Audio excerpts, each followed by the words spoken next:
Hello everyone, this है doctor Neha जौहरी और मैं आज आपको पढ़ाने वाली हूँ नस्ल भूमिका के सेकंड पार्ट के बारे में। तो नस्ल भूमिका के सेकंड पार्ट में मैं आपको उसके पूरे पर्टिकुलर्स के बारे में बताने वाली हूँ। यदि आपने मेरी नस्ल भूमिका की प्रीवियस वीडियो नहीं देखी है तो उसको आप जरूर देख लीजिएगा, क्योंकि उस वीडियो में मैंने आपको नस्ल भूमिका के पूरे गाइडिंग सिम्टम्स के बारे में बताया था और पूरा उसके जनरल के बारे में बताया था। जब आप उसके पूरे जनरल के बारे में पढ़ लेंगे तो आपको ये वीडियो बहुत ईजी लगेगा और आपको इजीली सारी चीजें समझ में आ जाएगी, क्योंकि उसके अंदर मैंने उसके पूरा जनरल बताया था। तो जनरल आप जब पढ़ेंगे तो नॉर्मल सी बात है कि सेकंड पार्ट में उसी से रिलेटेड चीजें आने वाली हैं, तो वो चीजें आपको और ज्यादा इजीली समझ में आ जाएंगी। यदि आपको मेरे नोट्स चाहिए तो मेरे नोट्स को लिखने में अपना टाइम वेस्ट करने की जरूरत बिल्कुल भी नहीं है, क्योंकि मैं अपने नोट्स का एक पूरा मॉड्यूल बना रही हूँ। वो मॉड्यूल आपको कुछ टाइम में अवेलेबल हो जाएगा, तो उससे आप बहुत इजीली अपने जो मेडिसिन हैं उसको अच्छे से पढ़ के समझ सकते हैं। और उसके अंदर मैं बहुत सारे ट्रिक्स एंड ट्रिक्स भी बताऊंगी कि आपको किस तरीके से उसको पढ़ना है, किस तरीके से आपको मेडिसिन को समझना है। तो बहुत सारी एडिशनल चीजें भी रहेंगी, जैसे पूरा जनरल रहेगा मटीरिया मेडिका का। तो एग्जाम के पॉइंट ऑफ व्यू से वो बहुत इजी आपको कर देगी पूरी मटीरिया मेडिका को। तो जब आप एग्जाम देने जाएंगे, जब आप उसको पढ़ेंगे एग्जाम के पहले, तो आप सारी जो मेडिसिन है बहुत इजीली उससे कवर कर पाएंगे और आपको बहुत ज्यादा उससे मेडिसिन को पढ़ने में मेहनत नहीं करनी पड़ेगी। तो आज हम स्टार्ट करते हैं आज का वीडियो, विच इज ऑन नस भूमिका पर्टिकुलर्स। तो इसमें आपको नस भूमिका के पर्टिकुलर्स बताने से पहले इसका थोड़ा जनरल बता देती हूँ। यदि मैं आपको इसका थोड़ा जनरल शॉर्ट में एक्सप्लेन कर दूंगी तो आपको इजीली ये चीज समझ में आने लगेगी। तो जैसा कि मैंने आपको प्रीवियस वीडियो में पहले ही बताया था, पूरी नस भूमिका की पर्सनालिटी के बारे में बताया था कि नस भूमिका की ओवरऑल पर्सनालिटी होती कैसी है। तो जो नस भूमिका का पेशेंट होता है वो बहुत ज्यादा, उसके अंदर लीडरशिप की क्वालिटी होती है, एक बॉस वाली पर्सनालिटी होती है। वो अपने काम को लेके बहुत ज्यादा पैशनेट होता है, उसको अपना काम बहुत अच्छे से नीट एंड क्लीन तरीके से करना पसंद है, बिल्कुल टाइम पे करना पसंद है। तो एक तरीके से वो फास्टिडियस होता है। साथ ही साथ इसको गैस्ट्रिक इश्यूज बहुत ज्यादा होते हैं। क्यों? क्योंकि ये अपने काम को लेके इतना ज्यादा पैशनेट होता है कि वो कोई भी चीज जो है टाइम पे नहीं करता, ना टाइम पे उठता है, ना टाइम पे सोता है, ना टाइम पे खाता है। उसको हर चीज की जल्दी रहती है, जल्दी जल्दी में वो कुछ भी खा लेता है, कैसे भी रह लेता है। तो इस वजह से उसकी लाइफ स्टाइल जो है वो बहुत अच्छी नहीं होती। तो कोई भी चीज प्रॉपर टाइम से नहीं करता, खाता पीता नहीं है टाइम पे, कुछ तो भी खा लेता है, तो इस वजह से उसको गैस्ट्रिक इश्यूज जो है बहुत ज्यादा होते हैं। और एक जो नसवामिका का पेशेंट होता है वो बहुत ज्यादा, उसको ऑब्स्टिनेट टाइप का कॉन्स्टिपेशन रहता है। जो नस्कोमिका का पेशेंट है उसको ऑब्स्टिनेट कॉन्स्टिपेशन रहता है, साथ ही साथ डायरिया भी होता है, उसको कभी अल्टरनेट डायरिया और कॉन्स्टिपेशन बना रहता है। क्योंकि जो नस्कोमिका का पेशेंट है, क्योंकि उसको गैस्ट्रिक इश्यूज बहुत ज्यादा हो रहे हैं, तो गैस्ट्रिक इश्यूज होने की वजह से उसका पेट साफ नहीं हो रहा है, कॉन्स्टिपेशन रह रहा है। तो कॉन्स्टिपेशन रहने की वजह से वो बहुत ज्यादा लैक्सेटिव्स वगैरह यूज करता है। तो अगर उसकी प्रीवियस हिस्ट्री में आपको मिलता है कि कोई भी नस्कोमिका का पेशेंट जो है वो बहुत ज्यादा लैक्सेटिव्स यूज कर रहा है, उसके बाद जो उसका स्टूल, उसको बार बार कॉन्स्टिपेशन और डायरिया अल्टरनेट हो रहा है, तो आप इसकी तरफ समझ सकते हैं कि हाँ ये पेशेंट नस्कोमिका का, इजीली आप नस्कोमिका उसको प्रिस्क्राइब कर सकते हैं। तो ये तो मैंने इसके बारे में थोड़ा जनरल बता दिया। अब जो नस्कोमिका है वो, उसको हम यूनिवर्सल एंटीडोट भी बोलते हैं। क्यों, उसका रीजन मैं आपको बताती हूँ।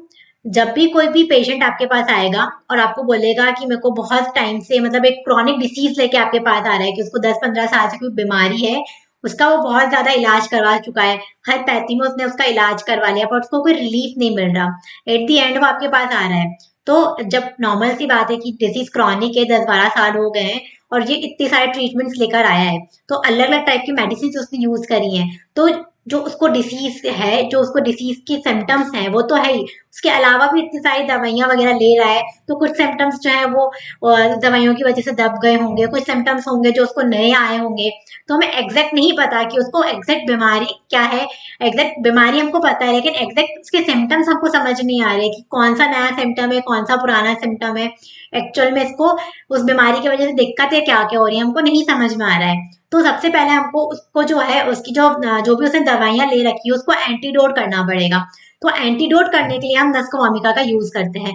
नस्कोवोमिका जो है बहुत अच्छे से, जो भी पुरानी दवाइयां होती है, कोई भी ड्रग मतलब हमारी बॉडी में बहुत ज्यादा टॉक्सिकेशन होता है मेडिसिन का, तो उसको एंटीडोट करने में हेल्प करती है। तो हमारी मटीरिया मेडिका में अगर हमें कोई भी मेडिसिन का एंटीडोट करना है तो उसमें नस्कोवोमिका सबसे पहले आती है, नंबर 1 पे आती है, इसलिए हम इसको यूनिवर्सल एंटीडोट भी बोलते हैं।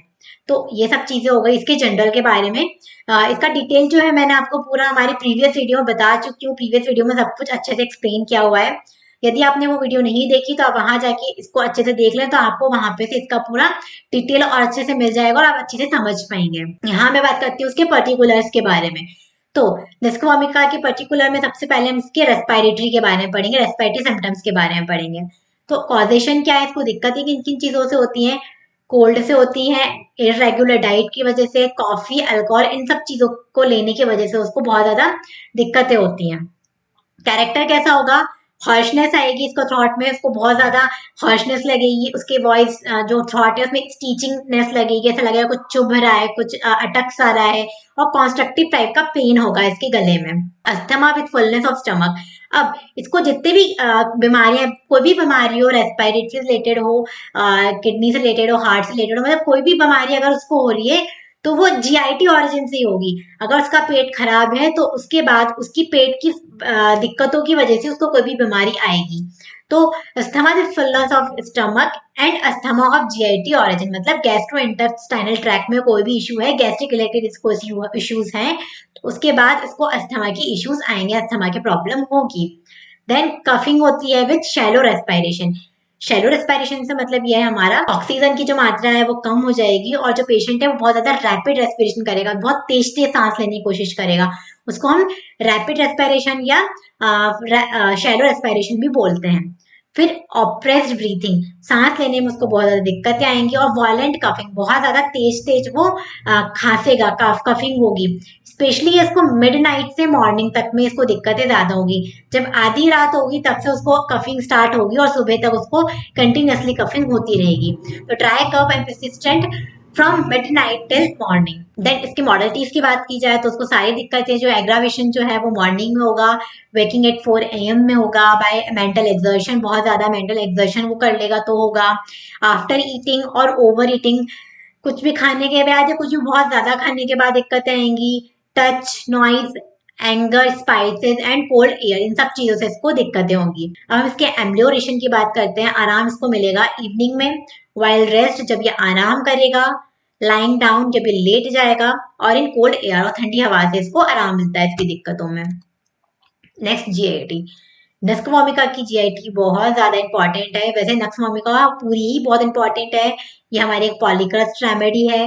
इसकी ड्रग पिक्चर पूछी जाती है, डायरेक्ट 10 मार्क्स में आती है।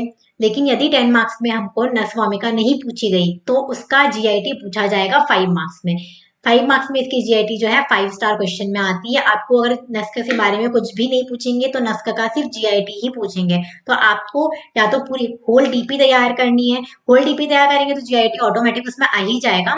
यदि आपके पास होल याद करने का या प्रिपेयर करने का टाइम नहीं है तो आप इसकी जो गाइडिंग सिम्टम्स है वो प्रिपेयर कर लीजिए। गाइडिंग याद कर लेंगे, गाइडिंग समझ लेंगे तो ऑटोमेटिकली आपकी पूरी डीपी तैयार हो ही जाएगी। आप उसमें से कुछ कुछ पॉइंट्स बना निकाल कर पूरी पर्टिकुलर्स बना सकते हैं। और यदि आपको उसकी डीपी याद नहीं रह रही है तो एक पॉइंट याद रख लो, ये यूनिवर्सल एंटीडोट है। उसके बाद की जीआईटी याद कर लो, जीआईटी के 4-5 पॉइंट अच्छे से लर्न कर लो, और रेस्पिरेशन में लिख देना कि हाँ सेलो रेस्पिरेशन होता है। इसको थोड़ा यूरिन का भी एक सिम्टम मैं आपको बताऊंगी, यूरिनरी सिम्टम, वो इजीली आपको याद रह जाएगा। तो इस तरीके से 4-5 पॉइंट्स जो है वो बन जाएंगे। तो आपकी जो मेडिसिन है नस्कोमामिका, अगर उसकी गाइडिंग पूछते हैं तो उसकी गाइडिंग में 4-5 पॉइंट हो जाएंगे, और उन्हीं 4-5 पॉइंट से आप इसकी रेस्पिरेटरी बना सकते हैं, जीआईटी बना सकते हैं, यूनिट सिम्टम्स को भी प्रिपेयर कर सकते हैं। तो इस तरीके से आपकी इसकी पूरी जो डीपी है ऑल ओवर तैयार हो जाएगी। और अगर आपको इसका सिंगल सिंगल पर्टिकुलर्स भी तैयार करना है तो वो भी तैयार हो जाएगा। अभी हम बात करते हैं यहाँ पे इसके जीआईटी के बारे में। तो सबसे पहले आता है माउथ। माउथ में इसको अल्सरेशन बहुत ज्यादा होते हैं। जो नसवामिका का पेशेंट होगा, जब भी आप उसका ओरल कैविटी चेक करोगे तो उसके अंदर अल्सरेशन मिलेंगे, और साथ ही साथ उसके अंदर बहुत गंदी सी स्मेल आएगी। मतलब जब उसका माउथ ओपन करा के इसकी ओरल कैविटी को चेक करोगे ना तो आप चेक नहीं कर पाओगे, इसमें इतनी ज्यादा ऑफेंसिव ब्रेथ रहेगी इसकी। गम्स जो है, मसूड़े जो है उसके साइलेंट रहेंगे, सूजे हुए रहेंगे, और उसमें से ब्लीडिंग होती है। जो इसका माउथ है, स्पेशली मॉर्निंग टाइम में इसके माउथ का जो टेस्ट है वो बहुत ज्यादा सोरो होता है, खट्टा खट्टा सा टेस्ट आता है इसके माउथ में, और स्मेल आती है। इसकी जो टंग हम चेक करेंगे, जब चेक करेंगे उस टाइम पे उसका जो टंग का एंटीरियर साइड रहेगा, वो एंटीरियर साइड जो है, आगे का जो भाग रहेगा आधा, वो बिल्कुल व्हाइट क्लीन टंग रहेगी, और पोस्टीरियर पीछे के साइड की जो टंग रहेगी वो व्हाइट कोटेड रहेगी। क्रैक्स रहेंगे उसके एजेस में। समटाइम उसकी जो टंग है वो येलोइश कलर की होगी, थिक होगी और अल्सरेटेड रहेगी। उसके दांतों में अगर दर्द होता है तो वो ठंडी कोई भी चीज लेगा, जैसे कोल्ड ड्रिंक हो गई, आइसक्रीम्स हो गई, तो उसकी वजह से उसको दांतों में दर्द ज्यादा होगा। और कोई भी गर्म चीज हो गई, जैसे चाय हो गई, कॉफी हो गई, हॉट सूप्स वगैरह हो गया, हॉट वाटर हो गया, ये सब गर्म चीजें वो लेगा तो उसके उसके दांतों में जो दर्द हो रहा है उसमें उसको आराम मिलेगा। तो माउथ में क्या है, छाले हैं, अल्सर्स हैं, अल्सर्स के साथ उसके मुंह में बहुत गंदी स्मेल आएगी, और साथ ही साथ जो उसके गम्स होंगे वो साइलेंट रहेंगे, सूजे हुए रहेंगे, उसमें से ब्लीडिंग होगी। टंग, आगे की जो टंग होगी आधी टंग साफ होगी, पीछे की पोस्टीरियर साइड की टंग व्हाइट कोटेड रहेगी।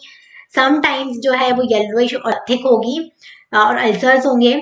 अगर उसके दांतों में दर्द है तो वो ठंडी चीजें लेने से उसके दांतों का दर्द बढ़ जाएगा, और गर्म चीजें लेने से उसके दांतों का दर्द जो है वो कम हो जाएगा। अब इसके स्टमक की बात करते हैं। अब इसको बहुत ज्यादा ब्लॉटिंग की प्रॉब्लम होगी, गैस एसिडिटी की प्रॉब्लम रहेगी। जब भी हम इसके स्टमक को चेक करेंगे नसवामिका के पेशेंट को, तो हमेशा इसके जो पेट है वो बहुत ज्यादा टाइटनेस रहेगी। जब आप उसको ऐसे टच करके देखोगे ना, उसको अलग ही टाइटनेस आपको फील होगी। तो stomach troubles are caused by coffee. जब भी कॉफी लेगा, टबैको लेगा, alcohol, highly spice season food, irregular diet, over eating, aromatic patent medicine और परगेटिस, ये सब चीजें लेगा तो उसको जो है स्टमक रिलेटेड इश्यूज होंगे, गैस्ट्रिक इश्यूज इसको बने रहेंगे। साथ ही साथ उसको उसके पेट में बहुत ज्यादा वेट लगता है, ऐसा लगता है उसका पेट बहुत ज्यादा भारी भारी हो रहा है, और उसके पेट में दर्द होता है। उसके बाद क्योंकि इसको बहुत ज्यादा ब्लॉटिंग हो रही है तो फ्लैक्चुलेंस की प्रॉब्लम भी बहुत ज्यादा होगी। बहुत ज्यादा पेट को जो गैस को ये पास करेगा, टाइटनेस लगेगी। आप टच करके देखोगे तो उसका पेट बहुत ज्यादा टाइट आपको लगेगा। जो उसका टेस्ट है मुंह का वो बहुत ज्यादा खट्टा खट्टा सा और बिटर सा रहेगा, कड़वा सा, खट्टा और कड़वा टाइप का इसका मुंह का टेस्ट रहेगा। साथ ही साथ इसको सोर इरेक्टेशन मतलब खट्टी डकारें आने की प्रॉब्लम रहेगी, क्योंकि इसको गैस एसिडिटी की दिक्कत है। जो नस्के का पेशेंट है उसको स्पेशली मॉर्निंग टाइम में बहुत ज्यादा नोजिया होता है, उसको ऐसा लगता है बस अभी वॉमिटिंग हो जाएगी, अभी वॉमिटिंग हो जाएगी। इस टाइप से इसके पेशेंट को दिक्कतें होती हैं। स्पेशली अगर सुबह उठ के ये कुछ खा लेगा उसके बाद होगी, या फिर कांस्टेंट, या तो उसको तो बनी रहती है, एक तो कांस्टेंट बनी रहती है, स्पेशली जब ये कुछ खा लेता है उसके बाद इसको ये दिक्कतें जो है ज्यादा होती है। तो फ्लैचुलेंट, टाइटनेस, सोर और bitter, eructation, nausea and vomiting, constant nausea after eating specially in the morning. Constant nausea होता है स्पेशली मॉर्निंग के टाइम जब भी वो कुछ खा लेता है उसके बाद। ये एक बहुत अच्छी रेमेडी हमारी गैस्ट्रिक ट्रबल्स के लिए, जैसे कि हमको गैस्ट्राइटिस हो गया, गैस्ट्रेलजिया हो गया, डिस्पेप्सिया हो गया, तो पेट से रिलेटेड कोई भी दिक्कतें हैं तो हमारी नस्कवामिका बहुत अच्छी रेमेडी है, सारी दिक्कतों को बहुत अच्छे से कवर करती है। अब इसके एब्डोमेन की बात की जाए तो जैसा मैंने आपको बताया था कि इसके पेट में बहुत ज्यादा गैस भरी रहती है, ब्लॉटिंग की दिक्कत रहती है, तो एब्डोमेन इज ब्लॉटेड। जितने भी इसको पेट से रिलेटेड समस्याएं होती हैं, दिक्कतें होती हैं, वो ओवर ईटिंग की वजह से होती हैं। जब भी ये कुछ बहुत ज्यादा खा लेता है, कोई भी चीज को पसंद आ जाती है तो बहुत जल्दी जल्दी वो बहुत ज्यादा खा लेगा, तो उससे उसको पेट की समस्याएं हो सकती हैं, जैसे कि गैस्ट्राइटिस, गैस्ट्रैल्जिया वगैरह मैंने आपको बताया। या फिर अल्कोहल बहुत ज्यादा ले लेगा, कॉफी ले लेगा, या फिर कोई भी बहुत ज्यादा मेडिकेशन अगर यूज कर रहा है किसी भी डिसीज के लिए या किसी भी प्रॉब्लम के लिए, तो उसकी वजह से उसको पेट से रिलेटेड दिक्कतें होती रहती हैं। नेक्स्ट कॉन्स्टिपेशन की बात करते हैं हम। तो इसको फ्रिक्वेंट अर्ज होती है स्टूल को पास करने की, उसको ऐसा लगता है कि उसको अपना पेट जो है बार बार उसको प्रेशर आ लगता है पेट में, उसको ऐसा लगता है कि नहीं मुझे स्टूल आ रहा है, मुझे इसको डेफिकेट करना है, मतलब मुझे स्टूल पास करना है, मुझे फ्रेश होने जाना है। बट जब भी वो फ्रेश होने जाता है तो एक बार में बहुत कम ही स्टूल पास आउट कर पाता है। टेम्परेरी टाइम के लिए इसको रिलीफ मिल जाता है, इसको लगता है कि नहीं ठीक है हो गया, लेकिन कुछ टाइम बाद फिर इसको अर्ज होती है, तो इसको ऐसा लगता है कि नहीं मुझे फिर जाना है, फिर से अपने पेट को क्लीन करना है। साथ ही साथ क्योंकि इसको बहुत ज्यादा कॉन्स्टिपेशन है, ऑब्स्टिनेट टाइप का कॉन्स्टिपेशन है, तो इसका जो स्टूल होता है वो बहुत ज्यादा हार्ड होता है। हार्ड होने की वजह से बहुत ज्यादा प्रेशर लगाता है अपने पेट पे, बहुत ज्यादा प्रेशर के साथ स्टूल को पास आउट करने की कोशिश करता है, तो इस वजह से उसको पाइल्स की दिक्कतें भी पेशेंट को हो सकती हैं। with frequent ineffectual desire for stool with stool and urine with constructive sensation and pressure in rectum and anus protruding blind piles. After stool there is temporary relief, जैसा मैंने आपको बताया था स्टूल पास करने के बाद इसको थोड़ी देर के लिए ऐसा रिलीफ महसूस होता है, लेकिन उसको सेटिस्फेक्शन नहीं होता कि नहीं मैंने अच्छे से साफ हो गया मेरा पेट, इस टाइप से सेटिस्फेक्शन उसको नहीं आता है। इस वजह से उसको बार बार प्रेशर आता है और बार बार स्टूल पास करने की उसको अर्ज होती है। तो after stool there is temporary relief and satisfaction only again to renew the urge suddenly, then sensation as if more stool remain to be evacuated. उसको ऐसा लगता है जब भी वो स्टूल पास करके आता है उसके बाद उसको ऐसा लगता है, ऐसा सेंसेशन आते हैं कि नहीं अभी तो स्टूल बहुत सारा बचा हुआ है और मुझे अभी और भी इसको बाहर निकालना, वो भी इवैक्यूलेट करना है। तो इस टाइप के सेंसेशन भी इसको आते हैं। Then obstinate constipation and diarrhoea alternate. तो कॉन्स्टिपेशन एंड डायरिया जो है इसके पेशेंट को अल्टरनेट होता रहता है, कभी कॉन्स्टिपेशन, कभी डायरिया, कभी डायरिया, कभी कॉन्स्टिपेशन। इस तरीके से अल्टरनेट इसको बना रहता है। क्यों? क्योंकि इसका जो पेशेंट होता है उसकी सेडेंटरी लाइफ है, ऊपर से ऑब्स्टिनेट है, बहुत ज्यादा पैशनेट है अपने काम को लेके, सोने उठने बैठने खाने पीने का कोई टाइम फिक्स है ही नहीं, तो उसको कॉन्स्टिपेशन हो जा रहा है। लंबे टाइम तक इसको क्रॉनिक कॉन्स्टिपेशन होने की वजह से ये चूरन वगैरह यूज करता है, लग्जेटिव्स यूज करता है। तो बहुत ज्यादा चूरन और लग्जेटिव्स यूज करने की वजह से इसको जो इसका स्टूल है वो अल्टरनेट कॉन्स्टिपेशन एंड डायरिया को अल्टरनेट हो जाता है। तो कभी इसको डायरिया हो रहा है, कभी इसको कॉन्स्टिपेशन हो रहा है, इसको कभी फिक्स नहीं रहता। तो obstinate constipation and diarrhoea alternate. Person who have taken purgatives during all through their previous years, मतलब पिछले कुछ सालों से अगर वो परगेटिव्स यूज कर रहा है अपने पेट को साफ करने के लिए, तो उसके बाद उसका स्टूल जो है वो इस तरीके का हो जाता है कि कभी उसको कॉन्स्टिपेशन होता है तो कभी उसको डायरिया हो जाता है। देन डायरिया की बात की जाए तो same point, diarrhoea alternate with constipation, person who have taken laxatives and aromatic medicine throughout their life. वही चीज यहाँ पे दोबारा आ गई। Then there is frequent desire for stool. उसको स्टूल पास करने की फ्रिक्वेंट डिजायर रहती है, उसको लगता है कि नहीं अब मुझे वापस जाना है, मुझे वापस जाना है, एक के बाद एक के बाद एक उसको बार बार फ्रिक्वेंट अर्ज होगी उसको स्टूल पास करने की। स्टूल जो है बहुत ज्यादा वाटरी होगा, ऑफेंसिव होगा, एक बार में थोड़ा ही स्टूल उसका पास होगा और फिर उसको दोबारा ऐसा लगेगा कि नहीं दोबारा मुझे स्टूल पास करने जाना है। उसको एक बार में सेटिस्फेक्शन नहीं होगा, टेम्पररी रिलीफ मिलेगा बट सेटिस्फेक्शन नहीं होगा। जो पॉइंट्स हम अभी कॉन्स्टिपेशन में पढ़ के आए थे बस वैसे ही पॉइंट जो है हमें डायरिया में भी पढ़ने हैं। Then urge for stool in the morning, morning में उसको स्टूल पास करने की अर्ज बहुत ज्यादा रहती है। आफ्टर राइजिंग और आफ्टर मेंटल एक्सर्शन, अगर बहुत ज्यादा मानसिक काम भी कर लेता है, मेंटल एक्सर्शन उसको बहुत ज्यादा हो जाता है तो उसके बाद भी उसको स्टूल पास करने की अर्ज बहुत ज्यादा होती है। With ineffectual desire for stool and urine. Then urinary symptoms पे आ जाते हैं हम। इसमें क्या होता है, इनफेक्चुअल अर्जिंग फॉर यूरिनेशन, उसको इनफेक्चुअल अर्जिंग होती है यूरिनेशन की, फ्रिक्वेंट यूरिन पास होता रहता है। जो उसका मेच्योरेशन है, जब वो यूरिन पास करता है तो बहुत ज्यादा पेनफुल होता है। यूरिन जो है बहुत दर्द के साथ उसको पास आउट होता है। पेन जो है वो एक्सटेंड होता है जेनाइटल ऑर्गन से लेकर उसके लेग्स तक। Urine process drop with burning, urine जो है वो ड्रॉप बाय ड्रॉप पास होगा, साथ ही साथ उसको बहुत ज्यादा जलन होगी, बर्निंग होगी यूरिन में। टियरिंग पेन इन यूरेथ्रा, और यूरेथ्रा में टियरिंग पेन होगा।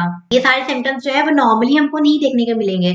ऐसा नहीं है कि नस्क का पेशेंट नॉर्मल है, उसको कोई मतलब उसको पेट से रिलेटेड दिक्कत है और वो आएगा और आपसे यूरिन पूछोगे तो यूरिन में भी उसको यही दिक्कत हो, ऐसा नहीं है। नॉर्मल कंडीशन में ये सिम्टम्स नहीं मिलेंगे, बट यदि डिसीज्ड कंडीशन है, उसको यूटीआई की प्रॉब्लम है या कोई भी रीनल स्टोन है या कुछ भी किडनी रिलेटेड कोई भी इश्यू है, तो उस कंडीशन में इसकी यूरिन में ये सारे सिम्टम्स हमें देखने को मिलेंगे, तो उसको हम वहां एप्लीकेट कर सकते हैं। तो urine passage with drop, urine जो है ड्रॉप के साथ पास आउट होगी, साथ ही साथ बहुत ज्यादा बर्निंग होगी और टियरिंग पेन होगा उसकी यूरेथ्रा में। यूरिन में भी मिक्स्ड विद ब्लड, यूरिन के साथ ब्लड भी मिक्स हो सकता है ड्यू टू रीनल स्टोन, क्योंकि अगर किडनी में स्टोन्स हैं तो स्टोन होने की वजह से इसके यूरिन के साथ ब्लड भी आ सकता है। देन मेंसेस की बात करते हैं, तो फीमेल्स में जब मेंस्ट्रुअल डिस्टर्बेंस होता है तो उस कंडीशन में भी नस भूमिका बहुत अच्छी रेमेडी है, बहुत अच्छा वर्क करती है। इसमें जो पीरियड्स हैं, जो मेंसेस हैं, वो टू अर्ली बहुत जल्दी आ जाएंगे, बहुत ज्यादा प्रोफ्यूज होंगे, टू प्रोफ्यूज। कैरेक्टर जो होगा उसका ब्लड का वो डार्क रेड कलर का होगा और ऑफेंसिव रहेगा। मॉडलिटीज की बात की जाए, जितने भी कंप्लेंट्स हैं वो उसके साथ एग्रा all complaints of all complaints with ineffectual desire for stool and urine, जितने भी कंप्लेंट्स है उसके साथ उसको फ्रीक्वेंट एंड इनफेक्चुअल डिजायर होगी स्टूल और यूरिन पास करने की, और प्रोलेप्स ऑफ यूट्रस देखने को मिलेगा हमारे फीमेल्स के अंदर during menses. Then general modalities की बात की जाए तो उसको एग्रावेशन है मॉर्निंग में, walking at 4 AM by mental exertion, after eating और overeating, touch noise anger spices and cold air etcetera, इन सब चीजों से इसको दिक्कत होती है। आराम इनको इवनिंग में मिलता है, वाइल रेस्ट आराम करने से मिलेगा, लाइन डाउन लेट जाने से मिलेगा, और कोल्ड एयर ठंडी हवा से इसको आराम मिलता है। तो ये हो गया हमारी नस भूमिका के पर्टिकुलर्स के बारे में। तो अब मैं आपको बताती हूँ कि यूनिवर्सिटी में किस टाइप से क्वेश्चन आएंगे, हमें किस तरीके से लिख कर आना है।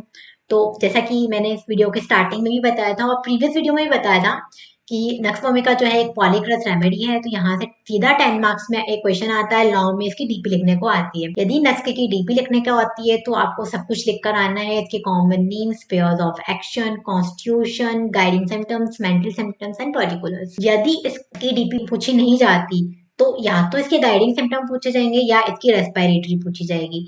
कि गाइडिंग सिम्टम्स और रेस्पिरेटरी बहुत इंपॉर्टेंट है। जीआईटी जो सॉरी रेस्पिरेटरी बोल रही हूँ मैं तेरे से, जीआईटी बहुत इंपॉर्टेंट है। जीआईटी जो है वो 5 स्टार क्वेश्चंस में आती है।